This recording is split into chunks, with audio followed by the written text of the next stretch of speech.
نحمده ونصلي ونسلم على رسوله الكريم اما بعد۔ حضرت ابو ذر رضی اللہ تعالی عنہ رسول اللہ صلی اللہ علیہ وسلم سے روایت کرتے ہیں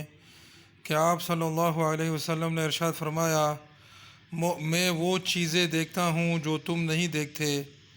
اور وہ باتیں سنتا ہوں جو تم نہیں سنتے۔ آسمان چرچراتا ہے جیسا کہ چارپائی وغیرہ بدن سے بولنے لگتی ہے، اور آسمان کا حق ہے کہ وہ چرچرائے۔ اس میں 4 انگلیوں کے برابر بھی کوئی جگہ خالی نہیں ہے جہاں کوئی نہ کوئی فرشتہ اپنی پیشانی سجدے میں اللہ تعالیٰ کے سامنے نہ رکھے ہوئے ہو۔ اللہ کی قسم، اگر تم وہ باتیں جانتے ہو جو میں جانتا ہوں تو تم کم ہنستے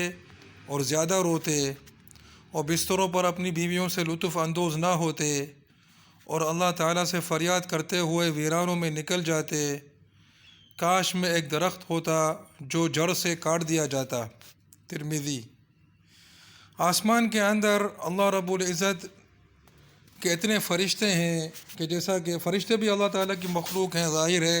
کہ 4 انگلیوں کے برابر بھی کوئی جگہ خالی نہیں ہے، اور جب اتنی کثیر تعداد میں فرشتے ہیں تو آسمان جو ہے وہ چرچراتا ہے، جیسا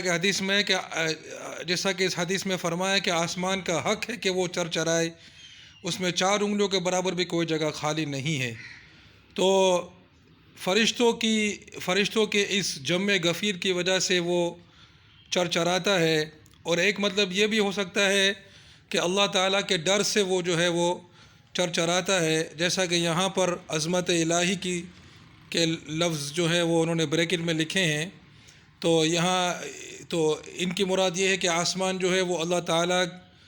کے خوف سے، اللہ تعالیٰ کی عظمت کے خوف سے جو ہے وہ چرچراتا ہے۔ لیکن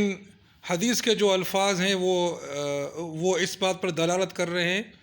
کہ آسمان جو ہے فرشتوں کے ہجوم کی وجہ سے چرچراتا ہے، اور حدیث کا مقصد بھی یہی ہے کہ وہ ہمیں جو ہے وہ اللہ پاک سے اور اللہ سبحانہ و تعالیٰ کے جو عذاب ہے اس سے ڈرانا، کہ اگر تم بھی وہ باتیں جانتے جو میں جانتا ہوں، یعنی جو اللہ رب العزت نے میری طرف وحی فرمائی ہیں اور جن کا مجھے مشاہدہ عطا فرمایا ہے، کہ اگر تم بھی وہ چیزیں دیکھ لیتے تو پھر تم جو ہے وہ تمہارا ہنسنا بہت کم ہو جاتا، تمہارا رونا پھر زیادہ ہو جاتا، اور تمہاری حالت یہ ہو جاتی کہ تم اپنی بیویوں سے بھی لطف نہیں اٹھا سکتے، اور ویرانوں میں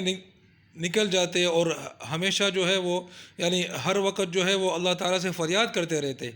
اور پھر حضور پاک علیہ السلام خود جو ہیں وہ اپنی حالت کو ایک جملے میں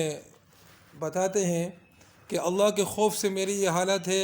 کہ کاش میں ایک درخت ہوتا جو جڑ سے کاٹ دیا جاتا، یعنی میں ایک درخت ہوتا کہ درخت سے جو ہے وہ قیامت کے دن حساب و کتاب کا معاملہ نہیں ہوگا، یعنی کہ حضور پاک علیہ السلام جو کہ اللہ تعالیٰ کے نبی ہیں، معصوم ہیں، اور ان کا جنتی ہونا یقینی ہے، اور نبی کریم علیہ السلام کو بھی ظاہر ہے اس بات کا علم تھا اللہ تعالیٰ کی طرف سے کہ تمام انبیاء کرام جو ہیں وہ معصوم ہوتے ہیں اور پکے جنتی ہوتے ہیں، لیکن اس کے باوجود اللہ تعالیٰ سے ڈر کا ان کا یہ حال تھا کہ وہ اس قسم کے جو ہیں وہ بات کرتے ہیں۔ تو جب ان کا یہ حال تھا تو ہم جیسے گنہگار لوگوں کا کیا حال ہونا چاہیے، اور ہمیں کتنا جو ہے وہ اپنے گناہوں پر رونا چاہیے، اور جو ہے وہ توبہ استغفار کرنی چاہیے۔ اللہ پاک ہمیں جو ہے وہ توبہ استغفار کرنے کی توفیق عطا فرمائے۔